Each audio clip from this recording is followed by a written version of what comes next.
Hello, you wonderful people. Welcome to another episode of Nerd Mode. This being a show where I introduce you to a series that you may or may not be familiar with. For today's episode, I'm going to talk about the live-action TV show as well as the Manwha Webtoon series, Sweet Home. Like always, this isn't a review. It's just me talking about a series that I really like that I recommend you check out for yourself. Sweet Home is a horror supernatural series that follows a young man named Hyun who just lost his entire family in a car accident. Now having to live on his own, he moves into this apartment building, the Green Home Apartments. Before Hyun is able to settle into his new environment, the world begins to take a very dark turn as humanity becomes infected with something that starts turning people into monsters. This becomes simply referred to as monsterization. Now Hyun, along with the residents of the apartment, barricade themselves inside as they fight for survival against the monsters outside as well as the ones from within. Key factors and early symptoms of the beginning of the monsterization process is pretty extensive and frequent nosebleeds, along with what is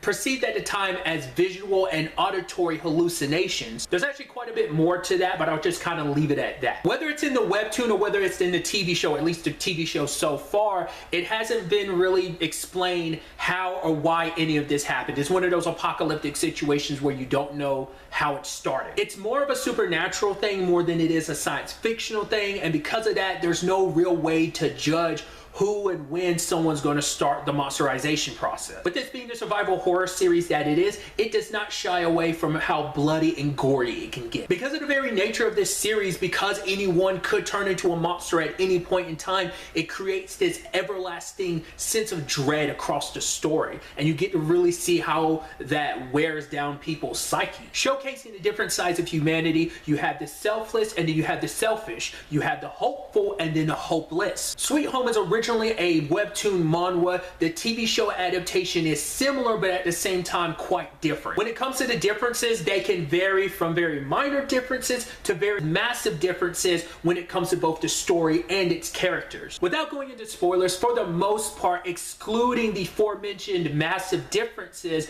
generally speaking, the first season of the TV show pretty much covers the entire story of the webtoon. And because of that, when it comes to the TV show, season 2 onward is not adapted from the webtoon. It's pretty much its own thing. The Sweet Home webtoon is complete with a grand total of 140 chapters, while the TV show adaptation is returning for its third and final season on July 19th. But really, that's all I want to talk about. So the next time we meet, be happy, be safe, live life to the fullest, and enjoy it. Good day and goodbye.